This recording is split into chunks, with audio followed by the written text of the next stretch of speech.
உலகம் முழுவதும் உள்ள சன்லைஃப் தொலைக்காட்சி நேயர்களே, உங்கள் அனைவருக்கும் வணக்கம். இது நாட்டு மருத்துவம், நலம் தரும் மருத்துவம், எல்லோருக்கும் ஏற்ற பக்க விளைவுகள் இல்லாத பாதுகாப்பான பண செலவுகள் இல்லாத மருத்துவம். எளிய மருத்துவ குறிப்புகளை இந்த நிகழ்ச்சியிலே நாம் ஒவ்வொன்றாக பார்த்து பழகி பயன்பெற்று வருகின்றோம். இன்று சில மருந்துகளை நாம் தெரிந்து கொள்வோம். இந்த அல்லியம் சீப்பா என்று தாவர பெயராலே சுட்டப்பெறுவது, ஆனியன் என்று ஆங்கில பெயரிலே குறிப்பிடப்படுவது, வெங்காயம் என்று நாம் தமிழிலே அழைப்பது. இந்த வெங்காயத்தை சிறிய வெங்காயமாக இருந்தாலும் சரி, பெரிய வெங்காயமாக இருந்தாலும் சரி, அதை இடித்து சாறாக்கி ஒரு தேக்கரண்டி வெங்காய சாரோடு ஒரு தேக்கரண்டி தேன் கலந்து உறவாடும்படி ஒரு சேர கலந்து அந்தி சந்தி என்று இருவேளை பருகி வருகின்ற பொழுது அது குருதி நாளங்களிலே இருக்கின்ற அடைப்புகளை போக்கக்கூடிய ஒன்றாக, ஒரு வேசோ டைலேட்டர் என்கின்ற வகையிலே பணி செய்து அடைப்பு இல்லாமல் இதயத்துக்கு குருதியை செலுத்தி இதய ஆரோக்கியத்துக்கு பலம் தருகிறது. இதனால் பிளட் ப்ரெஷர் என்று சொல்லக்கூடிய இரத்த அழுத்தத்தை குறைக்கக்கூடியதாகவும், த பல்பிட்டேஷன் என்று சொல்லக்கூடிய இதய படபடப்பை குறைக்கக்கூடியதாகவும் இந்த வெங்காயம் விளங்குகிறது. பிளட் தின்னர் என்கின்ற வகையிலே ஒரு ஆஸ்பிரின் என்கின்ற மருத்துவ குணத்தை இந்த வெங்காயம் பெற்றிருக்கிறது என்பதையும் நாம் மறுத்தல் ஆகாது. அன்பான நேயர்களே, ஃபெனுக்ரீக் என்று ஆங்கிலத்திலே சொல்லப்பெறுவது வெந்தயம். இந்த வெந்தயம் நாம் உணவாக பயன்படுத்துகின்ற ஒன்று.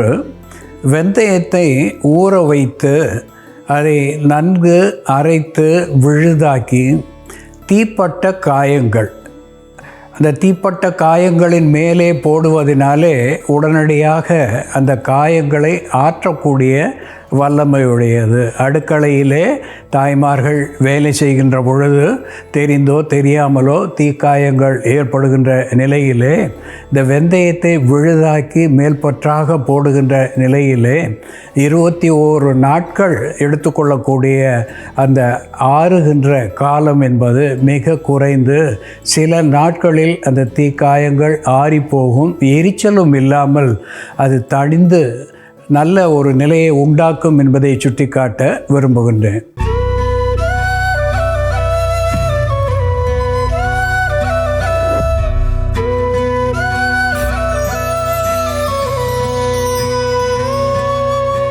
அன்பான நேயர்களே, நாம் உணவாக பயன்படுத்துகின்ற ஒன்று மிகச் சுவையான ஒரு பொருள், முட்டைக்கோசு என்று தமிழிலே சொல்லப்பெறுகின்ற ஒன்று. கேபேஜ் என்று ஆங்கிலத்திலே சொல்லுவது வழக்கம். கேபேஜ் என்று கூட அதற்கு பெயர் உண்டு. கேபேஜ் என்று இரு வகையிலே சொல்லுகின்ற ஒன்று. இதிலே மிகவும் அதிகமாக ஆந்தோசயானின் என்று சொல்லக்கூடிய ஆன்டி ஆக்சிடென்ட்ஸ் பொதிந்து இருக்கின்றது. இதை அடிக்கடி உணவிலே பயன்படுத்துகின்ற பொழுது த ஃப்ரீ ரேடிக்கல் எலிமெண்ட்ஸ் என்று சொல்லக்கூடிய தன்னிச்சையாக செயல்பட்டு எங்கேனும் தங்கி புற்று உண்டாக காரணமாக இருக்கின்ற நச்சுக்களை, டாக்சின்ஸ் என்று சொல்லக்கூடிய நச்சுக்களை வெளித்தள்ளக்கூடிய வல்லமையுடைய உணவிலே மருந்தாக இந்த முட்டைக்கோசு விளங்குகிறது. விட்டமின் சி செறிந்ததாக விளங்குகிறது. விட்டமின் சி நோய் எதிர்ப்பு சத்துவத்தை தரக்கூடிய ஒன்றாகவும், எலும்புகளுக்கும் கண்களுக்கும் ஒரு நல்ல ஆரோக்கியத்தை தரக்கூடிய ஒன்றாகவும் விளங்குகிறது. விட்டமின் கே நிறைந்து இருக்கிறது. விட்டமின் கே என்பது குருதி ஓட்டத்தை கட்டுப்படுத்தக்கூடிய ஒன்றாக, வெளிவருகின்ற குருதியை கெட்டிப்படுத்தக்கூடிய ஒன்றாக இது விளங்குகிறது. அதோடு கூட நார்ச்சத்துவம் ஃபைபர் அதிகமாக இருப்பதனாலே மலச்சிக்கல் என்கின்ற நிலையிலே இருந்து நமக்கு விடுதலை தருகிறது. இந்த சத்துவங்கள் அத்துணையும் சேர்த்து ஆன்டி இன்ஃப்ளமேட்டரி அனால்ஜெசிக் என்கின்ற வகையிலே த க்ரானிக் இன்ஃப்ளமேஷன் என்று சொல்லக்கூடிய நிலையிலே நாட்பட்ட வீக்கம் உடம்பிலே எங்கு இருந்தாலும் அந்த வீக்கத்தை கரைக்கக்கூடிய வல்லமை உடையதாக விளங்குகிறது. இந்த முட்டைக்கோசு சாற்றை நாம் உணவாக பயன்படுத்துகின்ற பொழுது அல்லது முட்டைக்கோசை உணவிலே அடிக்கடி சேர்த்து கொள்ளுவதனாலே குருதி ஓட்டத்தை சீர் செய்யக்கூடியதாக, குறிப்பாக குருதியிலே இருக்கின்ற ஆர்பிசி ரெட் பிளட் கார்பசல்ஸ் அதை அதிகப்படுத்தி நரம்பு மண்டலங்களுக்கு பலம் தரக்கூடிய ஒன்றாக இது விளங்குகிறது. பக்கவாதம் என்று சொல்லக்கூடிய பெராலிசிஸ், ஃபேஷியல் பெராலிசிஸ் என்று சொல்லக்கூடிய முகவாதம், இவற்றை வாராமல் தடுக்கக்கூடிய ஒன்றாக இது விளங்கி ஞாபக சக்தியையும் இது அதிகப்படுத்தக்கூடிய ஒன்றாக விளங்குகிறது. வயிற்று புண்களை ஆற்றுகிறது.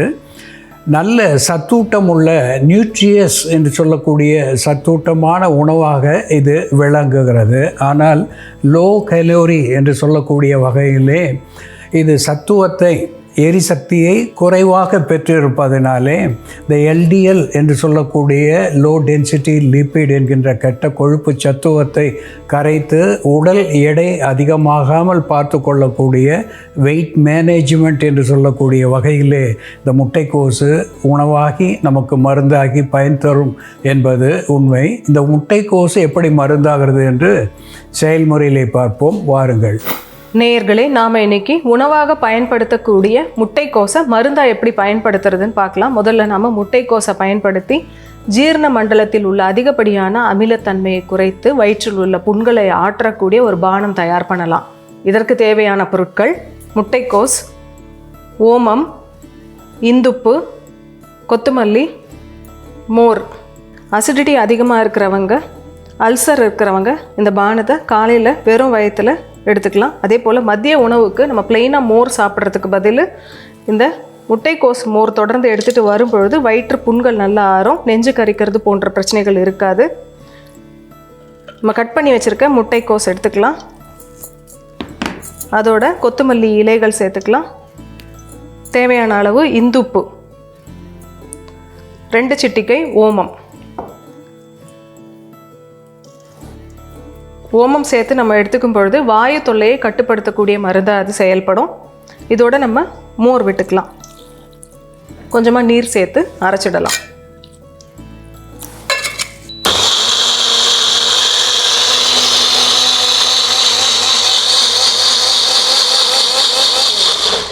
முட்டைக்கோஸோட இந்துப்பு, கொத்தமல்லி, ஓமம், மோர் இதெல்லாம் சேர்த்து அரைச்சிருக்கோம். இது நம்ம வடிகட்டிடலாம். இது நம்ம இந்த மோர் மட்டும்தான் எடுத்துக்க போகிறோம். இதில் இருக்கக்கூடிய ஃபைபர் எல்லாம் நம்ம வடிகட்ட போகிறோம். நம்ம வெயிட் ரிடக்ஷனுக்காக இந்த பானத்தை பருகுவதாக இருந்தால் இந்த ஃபைபரோடு சேர்த்து எடுக்கிறது தான் நல்லது.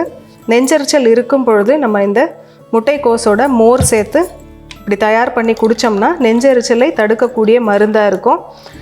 நம்ம சாப்பிடக்கூடிய ஆன்டாசிட்க்கு பதில் நம்ம இதை பயன்படுத்தலாம்.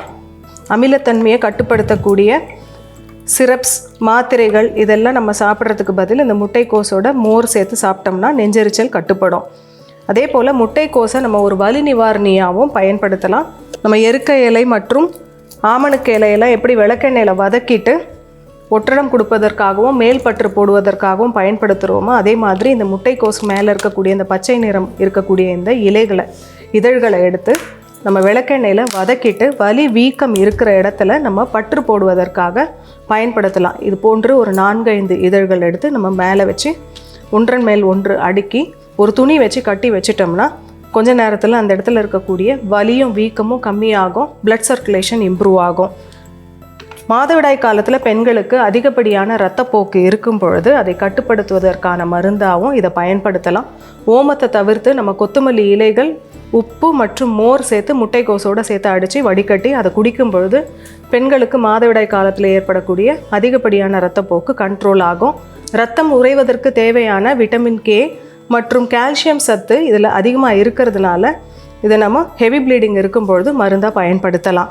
அடுத்ததாக முட்டைக்கோசு சாறை நம்ம எக்ஸிமா போன்ற நோய்கள்னால, தோல் நோய்கள்னால வரக்கூடிய எரிச்சலுக்கு மேல் பூச்சா பயன்படுத்தலாம். அதே போல் ஆர்டிகேரியா போன்ற நோய்கள்னால வரக்கூடிய எரிச்சல் மற்றும் நமைச்சலை சாந்தப்படுத்தக்கூடிய மருந்தாகவும் நம்ம முட்டைக்கோசு சாறை மேல் பூச்சி மருந்தாக பயன்படுத்தலாம். முட்டைக்கோசு, கொத்தமல்லி, ஓமம், இந்துப்பு மற்றும் மோர் சேர்ந்த இந்த பானம் தினமும் காலையில் வெறும் வயிற்றில் பருகிட்டு வரும் பொழுது வயிற்றில் உள்ள புண்களை ஆற்றக்கூடிய மருந்தாக செயல்படும். இந்த பானம் நம்ம நெஞ்செரிச்சலை கட்டுப்படுத்துவதற்கான மருந்தாகவும், வயிற்றில் உள்ள அதிகப்படியான காற்றை வெளியேற்றுவதற்கான மருந்தாகவும், வயிற்று ஓட்டத்தை சரி பண்ணக்கூடிய மருந்தாகவும் இதை நம்ம பயன்படுத்தலாம்.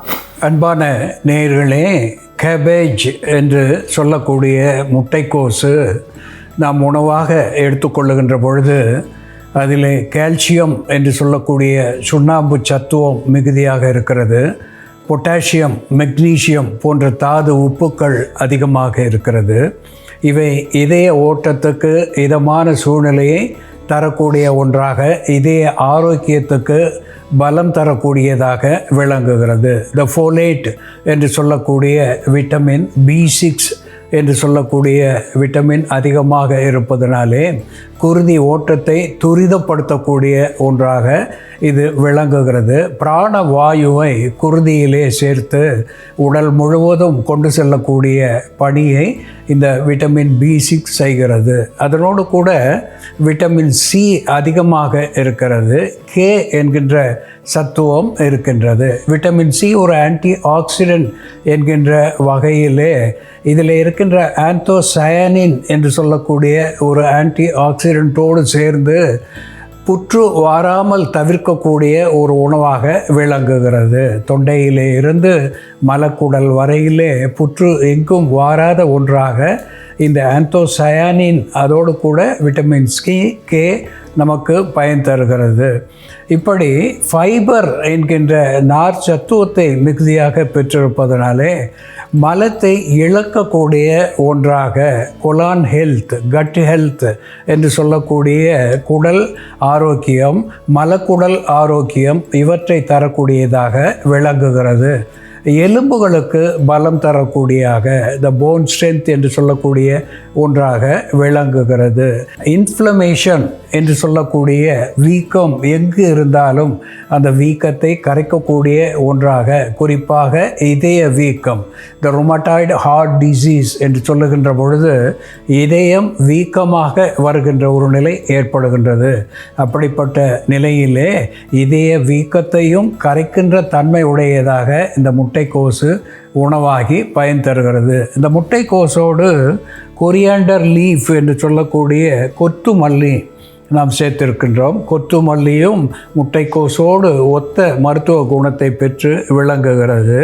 அதனோடு அஜ்வைன் என்று சொல்லக்கூடிய ஓமம் சேர்த்திருக்கின்றோம். ஓமம் ஒரு கார்மினேட்டிவ் என்கின்ற வகையிலேயும் anti viral, anti inflammatory, analgesic என்கின்ற மருத்துவ குணத்தை பெற்று இது முட்டைக்கோசுக்கு ஒத்த மருத்துவ குணத்தை தருகிறது. இதனோடு ராக் சால்ட் என்று சொல்லக்கூடிய இந்துப்பு நாட்டு மருந்து கடைகளிலே கிடைக்கக்கூடிய ஒன்று சுவைக்காக சேர்த்திருக்கின்றோம். இவை அத்துணையும் சேர்த்த ஒரு பானத்தை நாம் அன்றாடம் இருவேளை பருகி வருகின்ற பொழுது இதயத்துக்கு நலம் தருகிறது, குடல் புண்களை ஆற்றுகிறது, புற்று வாராமல் தடுக்கிறது, மலச்சிக்கல்களை போக்குகிறது, கண்களுக்கும் தோலுக்கும் நல்ல ஒரு ஆரோக்கியத்தை தரக்கூடிய ஒன்றாக, குறிப்பாக கொலாஜன் என்று சொல்லக்கூடிய சத்துவத்தை இது அதிகப்படுத்தி தோலை மென்மையாகவும் பளபளப்பாகவும் சுருக்கம் இல்லாத ஒரு ஆன்டி ஏஜிங் என்ற வகையிலே வைத்து கொள்ளக்கூடியதாகவும் விளங்குகிறது.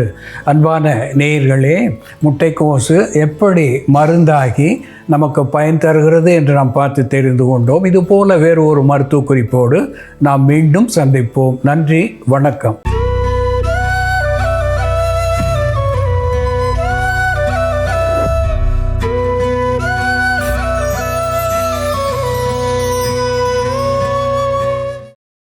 இன்னும் பல வீடியோக்களை காண சன் லைஃப் சேனலை சப்ஸ்கிரைப் பண்ணுங்க.